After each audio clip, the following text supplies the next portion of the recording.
Some of us had to deal with a few 90s for today, but any of you that caught the rain, which seemed to have dodged the camera and the time lapse of indigo sky outside of Seneca, Missouri, you actually had a little drop in temperatures, and I'm sure you enjoyed. Certainly after we topped out in the lower, if not mid 90s yesterday, we dropped to 71 this morning, pushing 91, 92 at Joplin Regional. But even though we didn't pick up a drop of rain right at the airport, surrounding rain from other parts of Joplin forced some air out to cool us down into the upper 70s back at the 5 o'clock hour. So definitely felt better as we got deeper into the afternoon after we had our scattering of showers and a couple of thunderstorms too. And again, scattered the key words.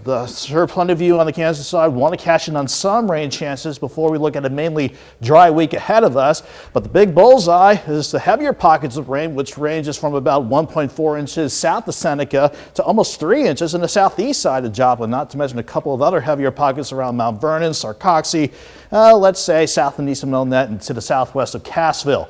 In the short term, though, we've seen the activity taper off at least a little bit on the Missouri side, but over the past few hours, we've been trying to see a couple showers and a couple of thunderstorms try to get their act together out in southeastern Kansas and parts of Greenwood and Coffee counties. That's where any slight rain chances are going to try to hold on up until about midnight or 1 a.m. Then I think all of us will enjoy a dry start and a mild start to our Monday morning.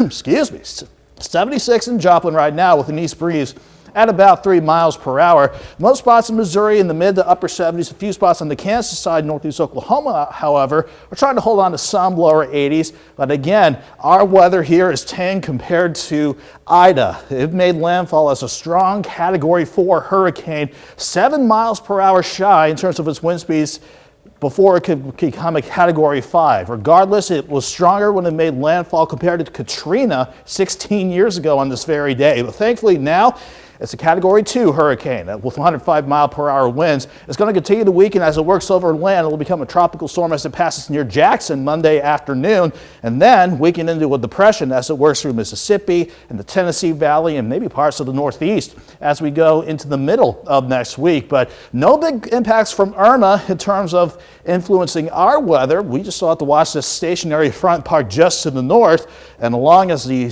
jet itself stays parked just to the north, we'll just do kind of a repeat of today all over again for tomorrow. So in the short term, I'll keep an eye on the few showers out in southeast Kansas, but everyone's dry to start Monday morning out, and mild too, with temperatures in the lower 70s. But once we hit the afternoon again, kind of like today, we'll watch for scattered thunderstorms again. And just like today, nothing too strong, certainly nothing severe, but some heavy pockets of rain, certainly can't rule it out. 71 in the morning, let's go 85 by noon. I think this time around, though, we will have highs top out around 89 degrees. As far as additional rainfall, kind of like today, maybe some of you struggling to get any drops of rain to maybe on the heavier side, half an inch to maybe an inch, before we see things generally calm down as we head into Tuesday. Let's keep highs in the upper 80s, 89 to be exact, for Monday and Tuesday.